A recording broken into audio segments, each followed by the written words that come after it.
Good evening, everybody. Metalhead here. Hope you're going well. Coming to you from my home here in London.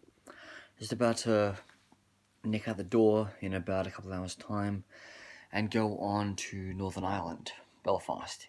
Yes, this is a part of the United Kingdom of Great Britain and Northern Ireland that I've never been to, even after 10 years living on the British Isles. I've always wanted to go to Northern Ireland, despite the fact of what people would say was like, oh, it's occupied Ireland, it should be part of Ireland, it should be an island, like whatever. It's still, controlled by the British, because, of like history about all these Protestants moved over to the island of Ireland, and they set up shop, and then about like 100 years ago, after the end of the Irish War of Independence, these 6 counties remained loyal to the Crown, as they stood this very day, and then the Troubles happened, basically I had like Ulster loyalists who were loyal to the Crown, who were like attacking Republicans who wanted a united Ireland. And then, as a matter of fact, like both the IRA and the Ulster volunteer groups, they were all labeled as terrorist organizations back in the day, and they are still considered a terrorist organization to this very day. So, it's going to be quite a unique experience going to Belfast today. I'm going to look around the Peace Walls, I'm going to look around town. I'm not going to pay 25 quid to go into the Titanic. I have arrived in Belfast. Yes, this is like my last home country of the United Kingdom of Great Britain and Northern Ireland that I've been to. And it's kind of bad how it's taking me this long to get to Belfast, but I'm glad I'm back in Ireland. I had to pick up some potatoes at the airport, and I paid like $3.20 for 3 bags of my price, but I was like really hungry, need something as a snack. This bus trip to Belfast City is going to take roughly half an hour. I just paid close to £14 for a return ticket. It's a day ticket because I'm coming back to the airport tonight to fly back to London. So here I am in Belfast on St. Paddy's Day.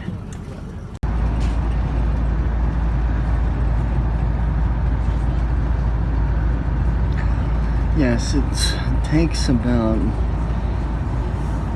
half an hour to 45 minutes to go from the airport into the heart of Belfast. So do plan accordingly if you're going to come here for the day. Like, let's just say if you have a flight that's leaving tonight at 9 o'clock, I would recommend you leave Belfast, get on the bus at 5 p.m. Yes. Because this airport is only connected by bus, not trains. Like that. I've made it to Belfast city centre. Just got off the 300 bus at the train station, where you can get a train to Dublin, and also you can get a bus to Glasgow via the ferry, I guess. So I've got from 9 till 5 to look around Belfast today, see all the good sights, and then go home. I didn't really want to stay 2 days, just like I did in Isle of Man. I thought, no, I could just get out of London for today, being St. Paddy's Day, and visit Ayr, see what it's like on St. Paddy's Day. Sadly, I didn't pack my umbrella. That was a really bad move. I should actually know my British and Australian instincts that I should carry an umbrella with me, because I've been on the British Isles for over 10 years. So, gonna start looking at some sights around town. Oh yes, a good cathedral right here. I like the colour of the steeple right there. But yeah, these streets are going to be closed today because it's going to be a bit of a parade around lunchtime.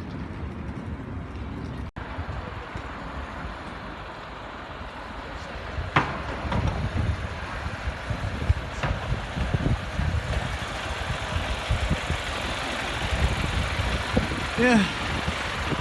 So first reaction to Belfast. I don't understand why this place smells a bit. It smells like horse manure, no offense. But it's not as worse as, let's just say, Paris. My cousin always said that Paris is full of dog poo, and I agree with him on that. But it was like the case when I was in Nice. Yes, it was also full of dog poo and all.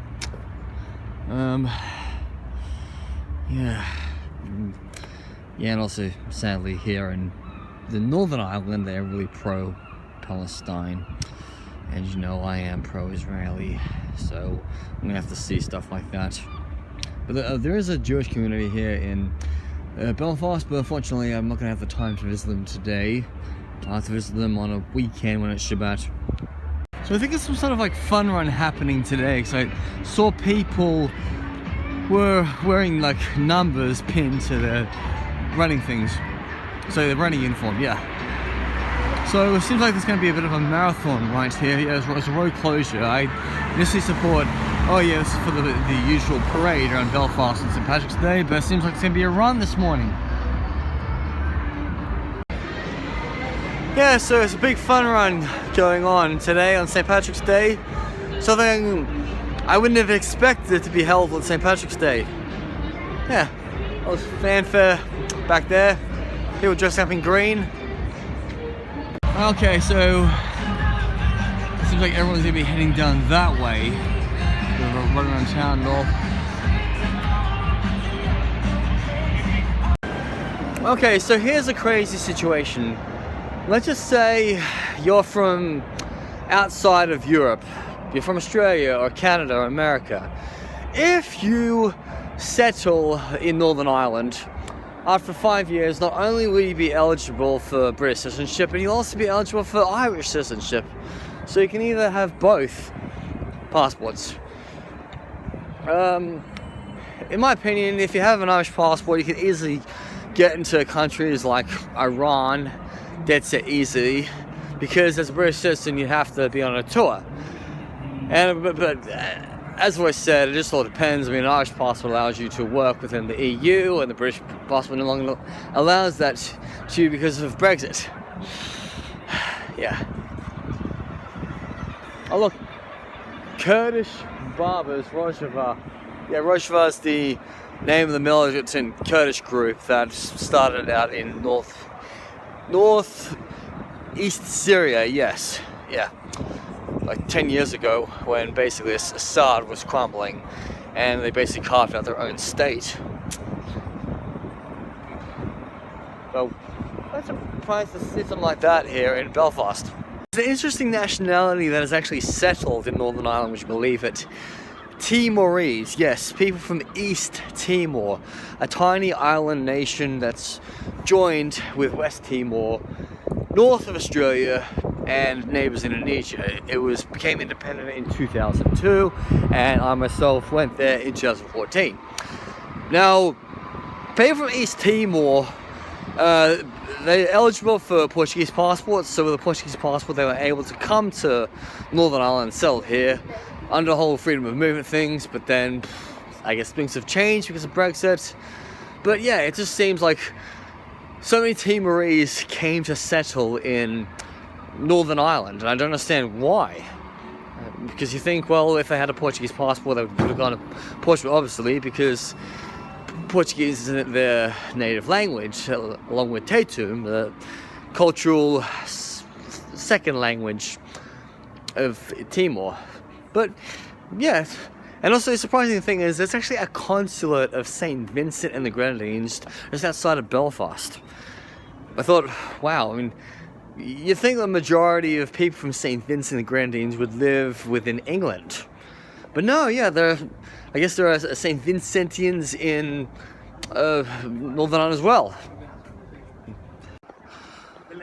So I just stuck to basic McDonald's for breakfast today. Although at the airport I paid a $5 for a refillable cup of coffee and a couple of biscuits, and then I was able to keep my costs down at the, W. Smith just by having 2 cereal bars and some yogurt for less than £3. Because, as they always say, airport food is expensive. Yeah, so didn't want to splash out for an oyster fry today. I'm like, I really don't want to have to, you know, spend money on this type of things. And like, I'm not really a big fan of English breakfast because of my dietary requirements. I don't eat bacon. Gotta avoid, you know, eating really crap food, I guess.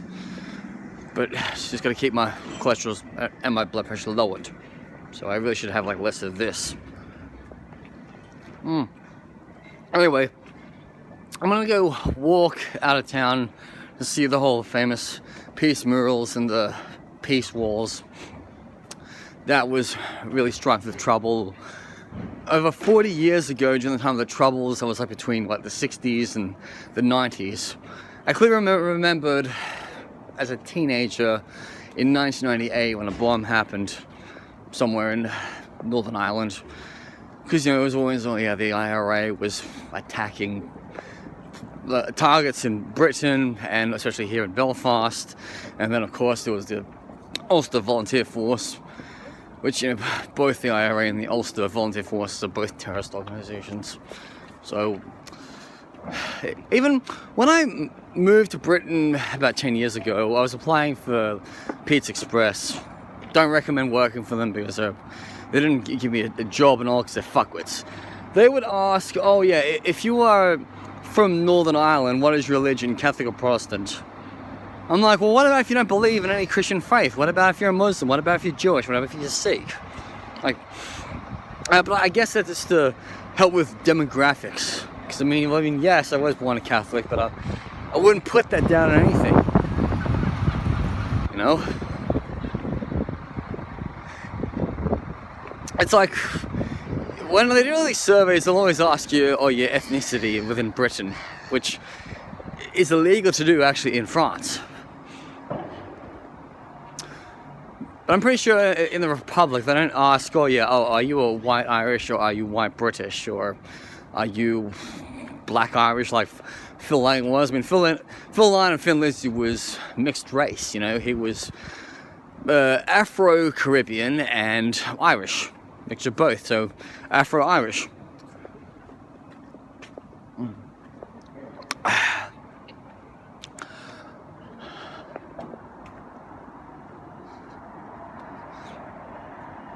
So just done a bit of a loop around town. Just found this statue right here. And then I'm gonna go head out west to the Peace Walls.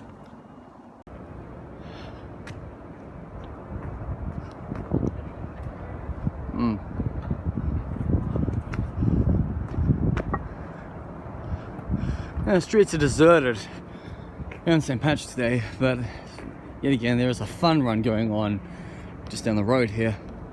So yeah, road closures.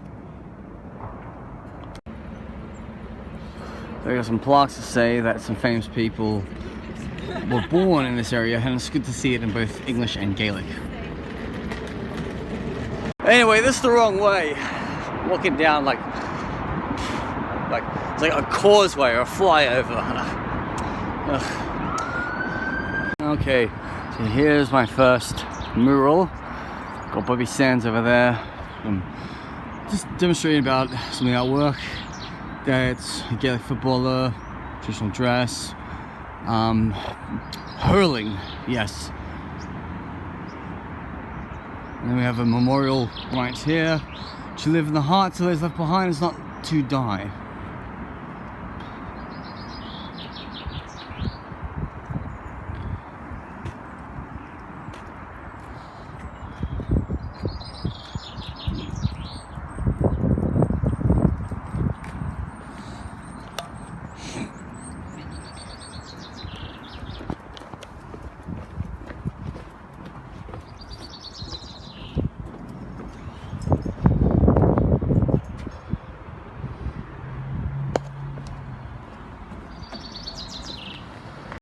We have St. Peter's Cathedral right there in this part of Belfast. And then I realized Google Maps was like lying to me. I was walking the wrong directions. So there are more peace murals around this area though. So when you think back to the time of the Troubles, there were peace lines here and segregation. You know, Catholics had to live in one part, Protestants had to live in the other. And, you know, both the Ulster Volunteer Force and the IRA would fight each other all over Belfast. But there was one terrorist attack that happened in Northern Ireland on Halloween in 1993, where 3 Ulster volunteer forces went to a bar, yelled out trick and treat, and did a whole bunch of people. Now, I grew up in Australia, so I didn't really know much about what really was happening in Northern Ireland. But I remember Good Friday agreements happened the year I left primary school. And so, since then, you know, it has been peaceful, I guess. But you never know, like, you know, one day, Northern Ireland could become part of a united Ireland. But it all just goes back to history, or because, you know, a whole bunch of Protestants came over hundreds of years ago, and they have the loyalty to that king from Holland and all, and the English king. So, we're gonna see some more murals right now. Okay. So there's murals like, foremost of my torture mind is the thought that there can never be peace in Ireland until the foreign oppressive British presence is removed, leaving all the Irish people as a unit to control their own affairs and determine their own destinies as sovereign people, free in mind and body, separate and distinct physically, culturally, and economically. Maghreb Republican prisons still exist. And then you got like a lot of stuff about the whole Palestinian issue, because I'm sad to say people just in this part of Europe are really just pro-Palestine, when there are still, you know, thousands of Jews still living in Ireland. And you gotta remember, one of the first presidents of Israel, well, I wouldn't say first, but just a prime minister of Israel is actually born here. Yeah, it's born in Belfast. So, let's see what this map says, where I am. Yeah, just about here, there's St. Peter's Cathedral, there's a school, mill, there's a museum about Republican history all around here, which I'm hoping to visit soon.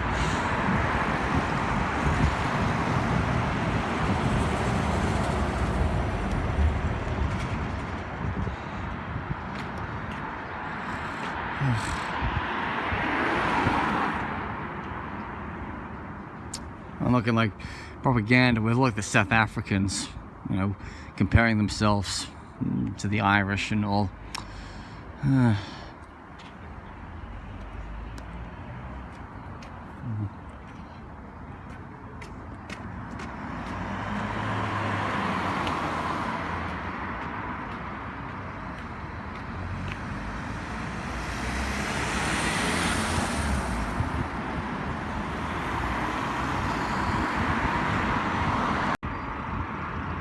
Here at Northumberland Street, the now cultivated Farset River first crossed the Falls Road.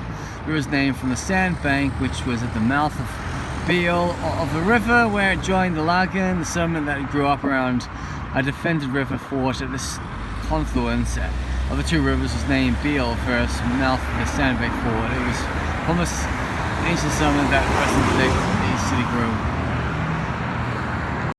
So the famous James Connolly, Irish freedom fighter, empires fall and dynasty perish, we will rise again.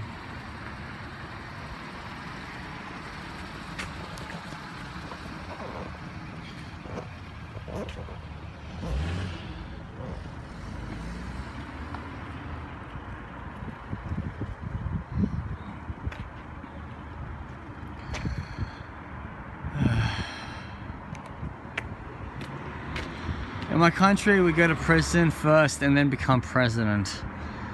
Nelson Mandela. Some freedom fighter to other people, terrorist. It's just a shame what these countries became in the last 30 years.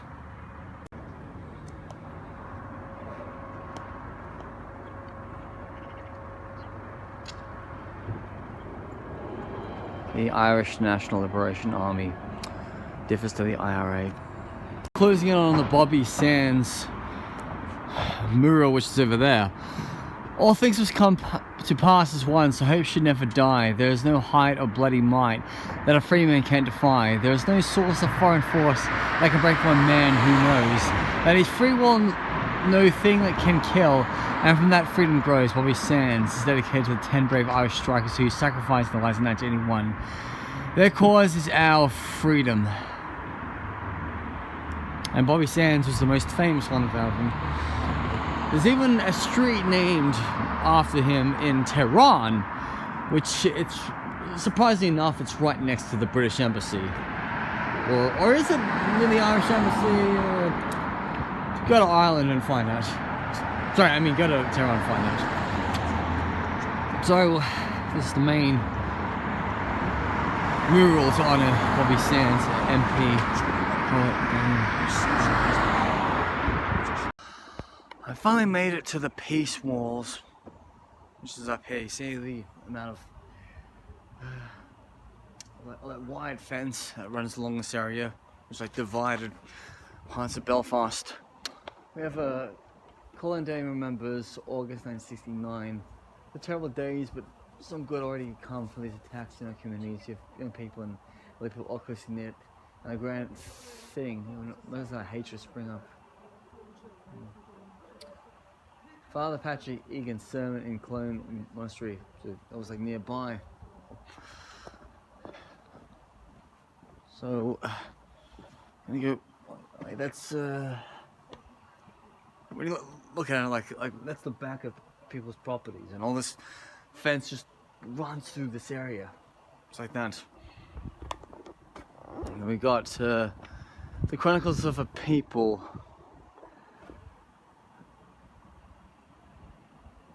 Some really good poetry right here.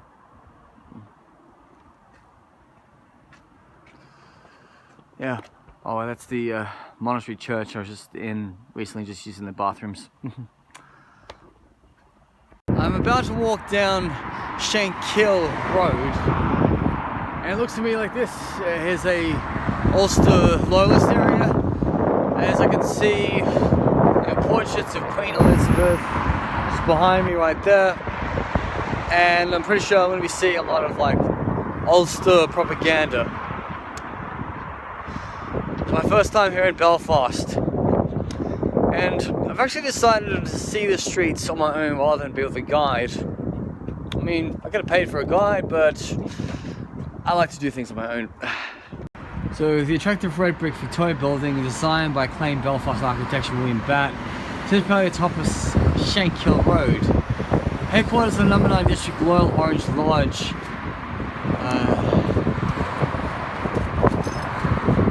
So basically there's like an Ulster Loyalist headquarters here. Like the memorial to Queen Elizabeth II. And you see so much, you know, Union Jacks, and then people will come by and put them down, I guess. And then people who have, died fighting for, Ulster loyalism, I guess.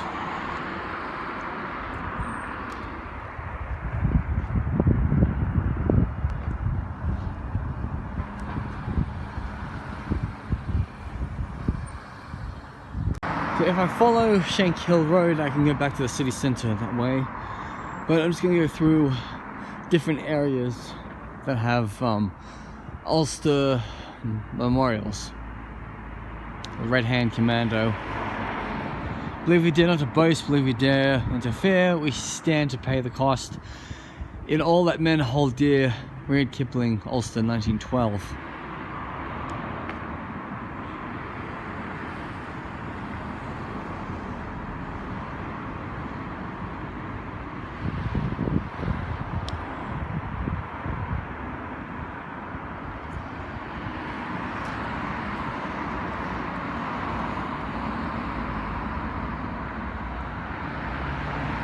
Yeah, my uncle, he married a lady in Middlesbrough, and her brother died was killed by the IRA in Northern Ireland in the 70s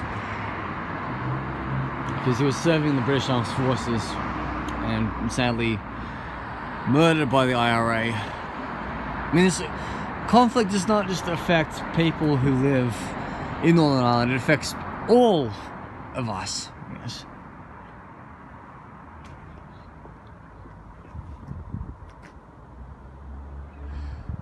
But another strange thing I found was actually South African military actually sent equipment to Ulster volunteers.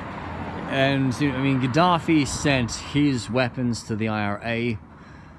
So, yes, they were funded by foreign powers. But you gotta remember, both Great Britain and Ireland had basically said both UVF and IRA are terrorists. Even the United States still says that to this very day. Even, Jerry Adams was banned from visiting America, and he finally got a visa that allowed him to visit the States for like 4 days. So we got a banner to say how many titles the Rangers Football Club in Scotland have won in their lifetime. So Walter Smith, heroes get remembered, but legends never die. So let's go to the Ulster Rangers Football Club. There. You are here, John West Belfast, that explains them, less of us, more of them. Smaller burning cars, better murals. That Shankill Memorial Park is to commemorate those folks who died in both World Wars.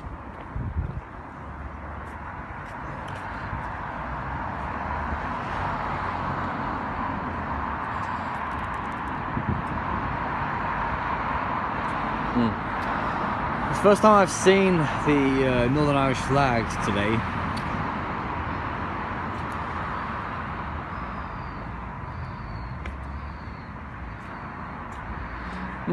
Like Liverpool. Oh.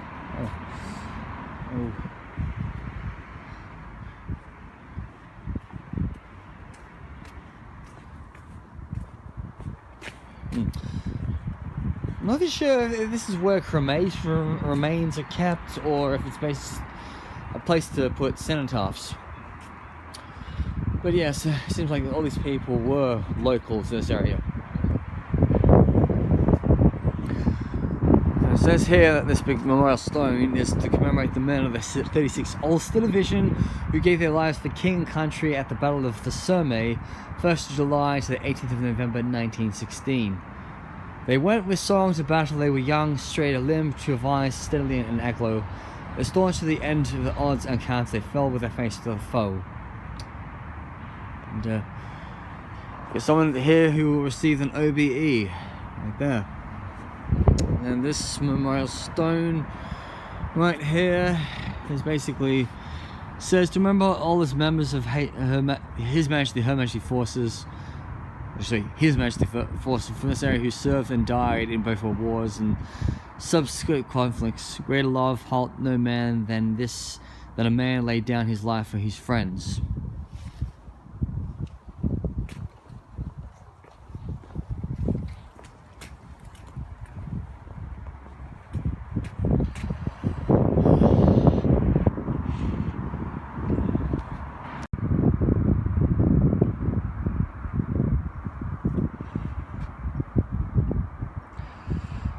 So there was a terrorist attack here on the 23rd of October 1993, and then about 8 days later there was another terrorist attack when, as I said earlier, there was the Ulster Volunteer Force went to a bar, said trick or treat, 3 guys in bowler suits, and shot dead all the people in the bar.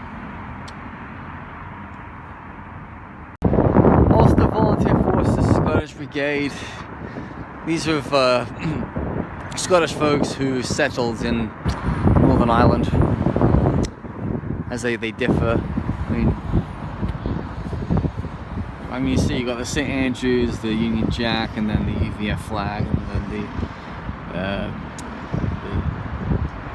St. George Cross and all for God and Ulster, because I mean there's a big connection between Scots and Ulsters, I guess. I mean a lot of Scottish people have settled in Northern Ireland and, well, all parts of Ireland, I should say.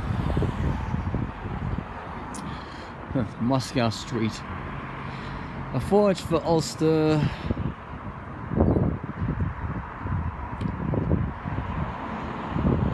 Yes, these are the ones who are like loyalists to the crown and all. And then there's a mural of King Charles III and 100 years the Ulster Solomon League and Convent there. 36 Ulster Division from World War One, and memorials over there and all. Welcome to Shankill Road. We've got a memorial to Queen Elizabeth II, who, it's been less than 3 years since she passed away in 2022. And then so many, portraits of her over there.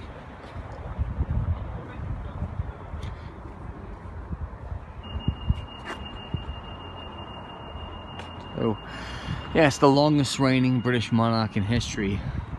Outdid Queen Victoria by, what, 8 or so years, I guess.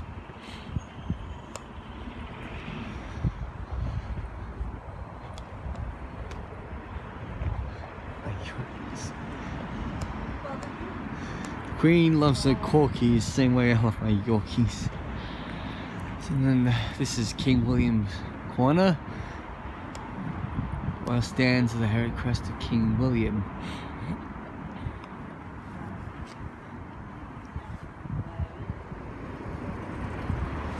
These are all the Williamite Trail, various battles that King William was involved in. Now, excuse me, yeah, my ancestors came from like around here, like Galloway, just around this area, but my great grandfather left Ireland, I believe it was like 1880, 1870, just after the Irish famine, and he settled in New Zealand and he lived until the age of 80. He actually died in 1940. And I'm like, he was alive to see Ireland become independent, but he wasn't there. He was in New Zealand, where he settled and married another Irish lady. The name's like O'Begley. That's my mother's ancestors. Yeah. But sadly, if I want to get the Irish passport, I have to live on the Isle of Ayr to get the passport. So this is the front gate of Stormont Estate. Surprised that it's open today on St. Patrick's Day. Yes, the Parliament of Northern Ireland.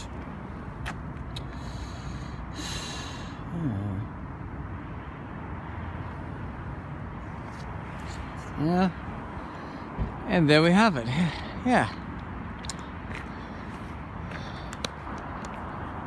Only took me 25 minutes to get here from central Belfast on the gliding train. Do a bit of a hike up to the building. Yes, you can clearly see the Union Jack is flying today, as it is. How can I put this in perspective? Yeah, Northern Ireland has been a part of the United Kingdom of Great Britain and Northern Ireland since the division of Ireland in the 1920s, when the rest of Ireland became, the Irish Free State and then the Republic of Ireland. And surprisingly enough, the Republic of Ireland didn't even want to have any ties to the British Crown. They wanted it to be their own independent country. They didn't even want to be part of the Commonwealth. So, but it's also strange how Northern Ireland competes separately in the Commonwealth Games and football. Yes, association football. They field their own team. But also, when it comes to the Olympics, people from Northern Ireland have a choice. They can compete for the Republic of Ireland, or they can compete under the banner of Great Britain. It's just in the Commonwealth Games, as you see, England, Northern Ireland, Scotland and Wales compete separately. Yeah. So, great location, but a really long walk to get here.